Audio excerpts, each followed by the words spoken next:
This is a podcast by the Straits Times. Do not treat it like a career anymore because there's no progression. Zero progression. Especially if for young people like below 30, I would say, still thinking of buying flats. Unless you're super disciplined, you can contribute CPF on your own. You'll be left high and dry when you're 40s. You have nothing to show for, right? That's my advice. Doors are closing.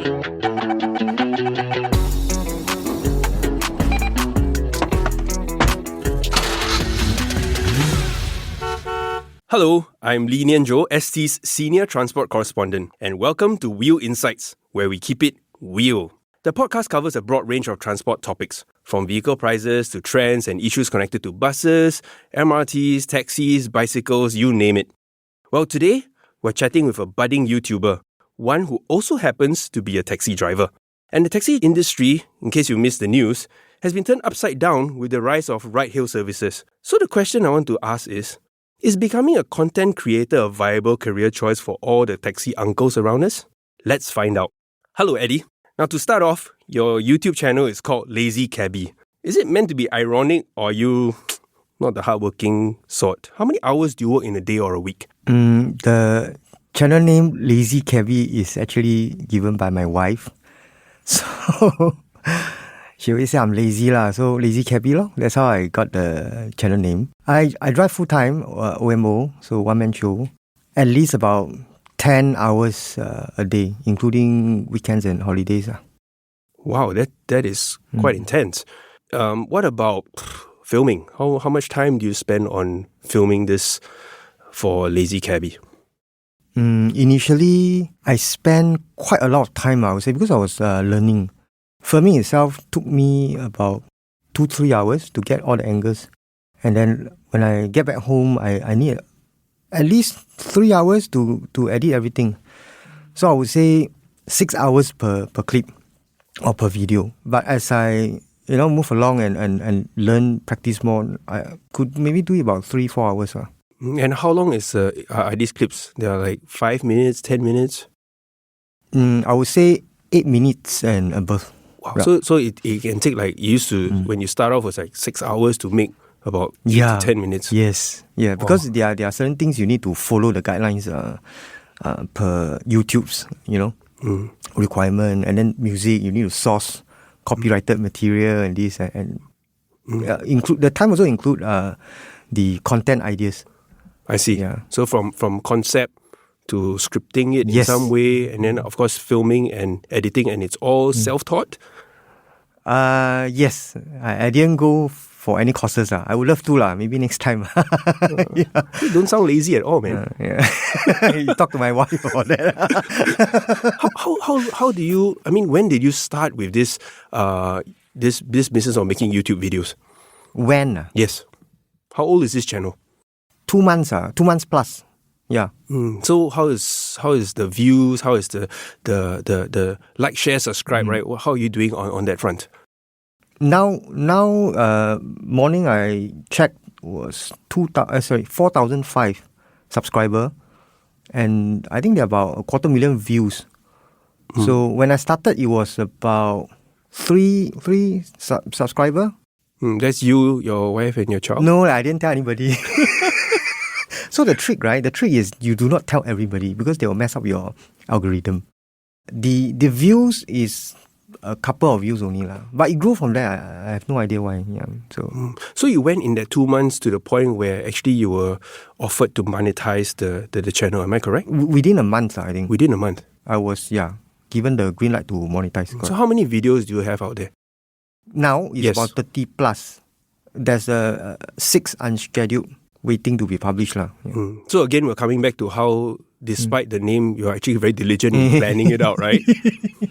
So I want to swing over to the other side, which is the main work that you do, which is being a taxi driver. How do you get into this job? Are you a lifelong career taxi driver? I started as a private hire driver.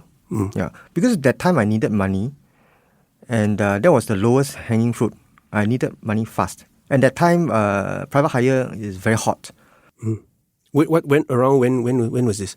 Before the pandemic. So about roughly around that. 17, 18, thereabouts? 2017, 2018? I didn't really. Okay. Yeah, But thereabouts. Yes. So after private hire, I switched to taxi after talking to some of my friends as a relief. So I tried both. Then after driving about a few months, coming to a year, I decided to become a full-time taxi driver. By that, you mean you started by renting a taxi from another driver to take a couple of hours, and then after you went to hire your own taxi and use it full-time? Yes, correct. Relief lah. I started as a super relief. What's a super relief? That means you are not tied to a particular driver or hirer. So you can sort of like drive for driver A, then tomorrow another driver B, I see. C, D, you go everywhere. So that's a super relief. Okay. So you just like a super sub, you drop in when there's a need for you. Yes, something like that. So far you are using, you've been with one taxi company all this while. How many years already? I think about 3 years plus, or 4 years maybe. Because there was a time I was driving for both taxi and Grab. You're allowed to take on all platforms, you see. Okay, yeah. So, that was quite a while when that happens. But full time, maybe I can safely say coming to 3 years already. I see. So in that sense, in taxi terms, you're actually not that long in the business. Considered new. Considered you need a newbie. to be a decade experience to be considered, lao jiao. Yeah, I think at this point, we need to establish how old are you? What stage of life are you in? 1977 is what? I didn't calculate. 47 or 40. 8. 48, yes. I'm 48 years old. Married? Married, yes. So obligations, you have children? 2. So how old are they? One is in primary 6, which how old? 12. I'm not good with numbers. Yes. PSLE. Yeah. But you can tell me your views very clearly. I don't know the age of your kids. No, but on a serious note, so you have one who is like in PSLE, like a big critical year. Yes. The other one? The other one, P4. Also critical because streaming. Yes. Okay. So here's my question. Now you spend 10 hours driving. Then of course now you're getting better in making your videos. How do you juggle your time? The question oftentimes in around us is we don't have time for our family, we don't have time for our children. Here you have 2 kids who are in important part of their academic development as well. How do you do that? How do you manage that with your spouse, or how do you do it? A very good question. I'm also asking myself that. Have you asked them? How are you coping? Because the thing is new, right? I'm still trying to find a way to fit everything together. Because before doing content creation, I was quite comfortable with my schedule. It took me a while to find a schedule that fit my family, PSLE or whatnot. So after this content creation, definitely time is taken out. But I try to involve my kids in this process so they don't feel left out. For example, I'll let them see my analytics, teach them about, because anyway they are learning about digital stuff in school, so might as well I rope them in. So they help me with the comment section, to sort of like sift out the negative comments. Then they can also learn about bullying, cyberbullying. So I think it's a great way to integrate them. So in that way, I don't steal time away from my family, right? When I have coffee breaks, there's also some time for me to do content ideation with my wife. So short story, I involve everybody, right? So I don't feel like I leave anybody behind. Filming and editing, I do it during my lull period after peak hours. So instead of having a 1 hour lunch break, I'll do a 15-minute quick break and do some shooting. So I'll shoot here and there, and when editing, because I batch my videos and go back home, I'll edit all in one shot. So it's about doing things efficiently. So I don't have that more time, as you said. Yes. But I try to squeeze everything, as efficiently as I can. But the challenge now is having enough rest. Yeah. Because I always wanted to connect with my viewers. So comments and all these I read and reply. But that is becoming more and more challenging. I need to see how I work around that. Still learning. So, because it's a pretty young development, quite a new thing for you. Do you foresee yourself continuing as a taxi driver as well as a content creator for a longer term, or at least a mid-term, like a couple of years? Actually, some of my viewers pointed that out. I mean, the channel started because it is unique from the perspective of a taxi driver. And if I stop driving, then the special sauce gone already. I need to find a new special sauce. So I don't think I will give up driving for YouTube. Instead, I will try to gel them up together to make it even more unique, right? Be it in terms of from the tourist perspective, from a local food perspective, or from just a man in the 40s trying to navigate the midlife. So to answer your question, no, I will not stop driving. I will still do my content creation, but find a way to do it together. Then a bit into your content. I see what you mean about how it's symbiotic, where it reinforces each other, because the taxi driver is always on the road, always seeing things, always hearing things, always learning things, and now you're just kind of bringing it to the viewer who isn't in a taxi with you. So the question is, in maybe a little bit into your thought process of coming out, your ideation when you come up with the content, are there like triggers for you? Are you responding to news, for example? Like as a reporter, we're always capturing news and we're responding to it, reacting to it, or getting reactions to it. Very good question. Actually, this question I've been asking myself over and over, because I don't want to niche down so much. As in, people will come to me only for trending subject or topics. Then after that, when I talk about other things, they're not interested anymore. So I always have my viewers in mind. So my topics always revolve around things that affect a 40s midlife kind of audience. So what do they want to hear? What do they want to know? Right? So I build my topic around that. My ideation become like very varied. I do talk about trending stuff like Grab, cab, maybe even about illegal hitchhiking services, the Telegram, all these. These are trending subject. But I don't want it to be the focal point of my channel as a whole. So in that sense, it is not just down that alley of taxi drivers' concern, but a broader one. Yeah. In YouTube, they actually have a term for this, TAM. TAM is the target audience, the how big your video can reach a particular audience. So if I only do vegan, then only vegan audience. If I talk about food, my audience is big. So yeah. But you leave out the vegans because they don't mix with us. I did. Well, I mean, on a more serious note is this. Who are your viewers now? Are you talking to fellow taxi drivers during their coffee breaks? Or like who are they? And what are they telling you? Just now you kind of hinted there's some negative and positive. Who are these people? What kind of responses? How are they reacting to your channel? So initially I started this for the drivers, to target the drivers' audience. Right? But I found that the viewership tend to expand to bigger and bigger topics, So right now what I'm doing is, instead of creating another channel to address different type of audience, I have playlists that list them up. So I also want to create content for drivers, specifically to their needs. For example, how I maximize my driving margin, how I schedule my work timing, this kind of thing. That directly, interests the driver side. But I also want to talk about food, about places I go, vlogging style, to attract different type of, for those passenger or audience who want to know what's the life of a taxi driver. Yeah, so I segregate them from different playlists. That's how I do it. Yeah. And then in terms of let's go for the first group. What kind of drivers or what kind of response are you getting from the drivers? Are they saying hey man, you're a newbie, you're still wet behind the ears. What do you know about taxi drivers? Or they go thanks to this is like a starting kit for me to learn, to consider a career change. What's your sense of this sort of audience in the mix? I would say majority of the comments are positive. There's definitely some negative comments, right? Like what you just said. But these comments, right, are still comments. Something for me to learn. Okay. So how do you tackle them? You go hey, thanks for your tips, Mr. Seasoned Driver, or what was it? No, sometimes I just put a heart. Okay. Yeah, but try to respond in a positive, because I want to build a community that is more forward-looking rather than a controversial channel. So that's my idea. I see. So if we have attracted some bad comments, I view it as like a weed in my garden. I need to prune, or maybe I need to grow or put more fertilizers to make the plant grow better. Instead of just cutting off the weed, there must be something that can be done.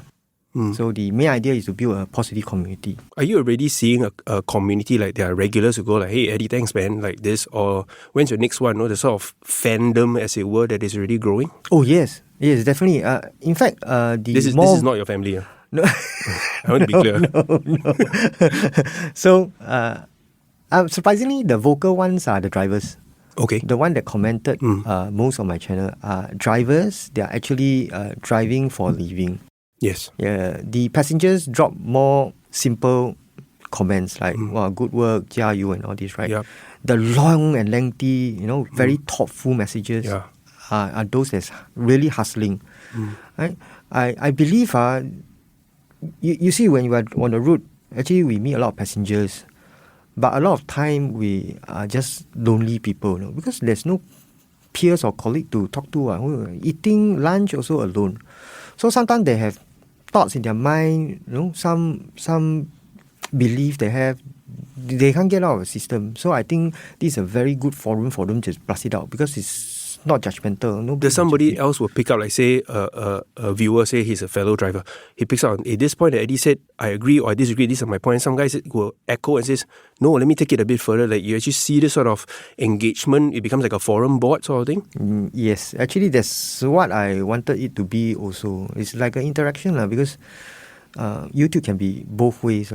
I mean, online, yes, one way, but if they engage actively in that platform, right, I'll be very happy. I may even bring it forward to live stream next time. I see how it goes, because I think if let's say I can live stream, drivers can relax, chill, and drink their coffee while driving, relieve their stress, tell about their problem. Then you see, actually all drivers has this problem. It's a community that we can come together. If you go to Facebook or other kind of like Reddit, I don't know, they are actually already have forum for drivers to come together, right? But what I feel that is very driven by ads, driven by some profit kind of motivation, I don't know.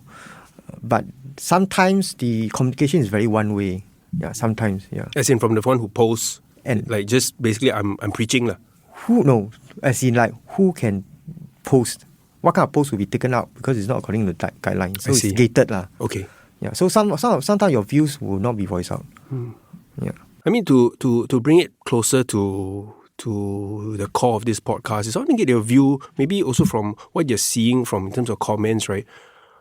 How are taxi drivers reacting, or what's their view of this industry? Because people I've spoken with, the stats also show that taxi population is dwindling. And then all these things that are changing, although you briefly mentioned that there's a new player, right? GrabCab, they are out there trying to get more drivers and all that. What is the general sentiments from your followers and from the people that are doing this job? For the industry outlook, I can see and feel that it's a sunset industry. Okay. It shows in the figure, you see. Yes. So not the very bright outlook if you in terms of career, definitely. But at least something to work toward to if you need money or you need some stopgap measure. Also, people come to realize that it's an honest job. A lot of comments from the passengers, from the general viewers is, it's okay. It's not like last time my mother would say, 你不要读书, 你做 taxi driver, or this kind of thing, That is the stereotype where being a cabbie is a job for those who are lazy in school. But nowadays, the viewers are very receptive. Taxi, good. It's an honest job. You're helping the community in one way or another. So yeah, there's a good thing on that, but also the bad thing is you don't know where you end up because of AI, because of self-driven cars and all this. Who knows 5 years later what will you become? Right? So that's the sentiments now. Are your drivers, the community, are also sharing this sort of, shall we say, pessimism that we're just here, stopgap measure, the next thing that comes, I'm out of here, drop of a hat. That's what I get from the viewers' comments, especially those above like 50 plus, right? 50, especially 60s. So, but that's also because their runway, even for the vocational license, is also ending, right? Yes. So if there is any movement in the industry, for example, if the AI were to come tomorrow, I'm out already. How am I going to risk you? By AI, are you really talking about the algorithms behind it, or are you saying more towards like how the well, we've been told that we're going to see autonomous vehicles coming our way. Or Yeah, what that is one, it? the later one. So AVs, autonomous Yes, vehicles. because the minister already sounded out, right? Say drivers have to look into reskilling and all this. Mm-hmm. So when they say that, I'm sure they have data behind to support the claim. Mm-hmm. And we must get ready lah. So how are you getting ready? I have to take this one step at a time because us drivers has the greatest impact on any kind of movement made by the government. No? So we also don't know how big the impact will be. So you'll not be easy for me to make any big movement. So right now I'm pretty comfortable with my comfort zone, having a reliable income. But if you say, because of AI I have to reskill to start going courses, that means I have to take time out, I can't drive, and content creation, then what's going to happen? So for me, one step at a time and see how it goes. Continue to drive as long as I could. I personally do not think that the taxi industry would vanish just like that. Because yes, AI is good, but a lot of things cannot be replaced. The connection with the drivers, I don't know, maybe we evolve into a tour guide kind of thing. Tourists come, then we give some kind of special tour guide to different areas. I don't know how it will evolve, but it will not vanish. Those who adapt, can gel in and can evolve. So I will probably still stay, but see how it goes. Content creation side will be my side hustle to try to supplement, and time to reset my savings because I'm rebuilding my retirement nest now. So there'll be a side hustle and the main thing which is driving for me this year. So then, if for somebody who might be kind of at the crossroad in their working life or their life circumstance, right? What kind of advice would you give to somebody like that who like just contemplating to be a taxi driver? Is it something like, hey man, stay away? Or, what would you advise this person? I've been through what you said just now exactly, when I hit 40s. Right? For somebody who is thinking of joining, be it ride-hailing or taxi, I think, yes, it's a very good way to get things financially sorted out fast. Because as you know, trying to get a job application through, at least now, the job market is very challenging. It takes a long time for you to get on board, get your first paycheck. I would say if you got already a license, get on board, start driving, you can get money already. For that time when I joined, is the reason because I cannot wait any longer. Financially, I need to pay. I got red letters, deadlines, debt to pay. So that's the very reason I joined private hire. So I will not say, no, don't join. Why you join is a sunset. I will say yes, get your things sorted out first, right? As you are clearing your head, as planning your next move, taxi may be the one for you, or private hire may be the one for you now. But do not treat it like a career anymore because there's no progression, zero progression. Especially if for young people like below 30, I would say, still thinking of buying flats. Unless you are super disciplined, you can contribute CPF on your own. You'll be left high and dry when you're 40s. You have nothing to show for, right? That's my advice. But if you're already me and thinking of a career change, stock and measure, yes, but you have to think ahead to build something more solid. I mean, I think that's coming from a place of experience, and I respect that. What about the advice for somebody who wants to start their YouTube channel, want to get into this content creation business? And of course, we're not limiting to just this video platform, but other forms. So far, I know you're quite new in this yet, but it's looking very positive. What would you tell somebody to do? Be lazy? Really lazy? Yeah, actually that's a good point. You must find a unique selling USP, they call it. Something unique. You may be, ugly, but if you can embrace the ugliness, then people see beauty in it. Yeah, so yeah. Sorry, nothing personal. But if you can look through that, right, people can find beauty in it. That's actually a USP. So, but if you are thinking of that already, that's a very big step. If you are already thinking of that, the next thing I would advise is to press the record button. Then think about that, the next move.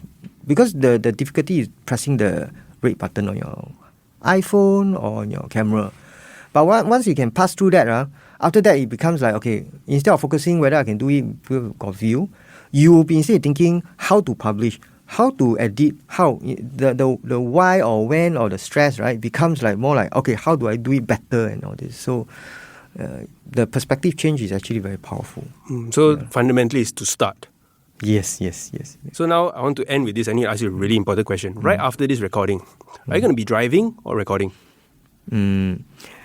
Afternoon loud period, I'll not be driving, but time to fetch my kids lah, because now it's that time that they off school. Yeah, that's my dad's duty lah. Okay, great. Thank you very much, Eddie. Thank you for your time. Thank you so much. Thank you. Well, that's a wrap for Wheel Insights, a podcast by the Straits Times. I'm your host, Lee Nian Tjoe. If you resonate with the points raised, do share these podcast episodes with your friends and family. And if you'd like to read more of my transport articles, there is a link in the podcast show notes. Thanks for listening. Send your feedback to podcast@sph.com.sg. Find us on Apple Podcasts, Spotify, or within our Straits Times app. Thanks for listening.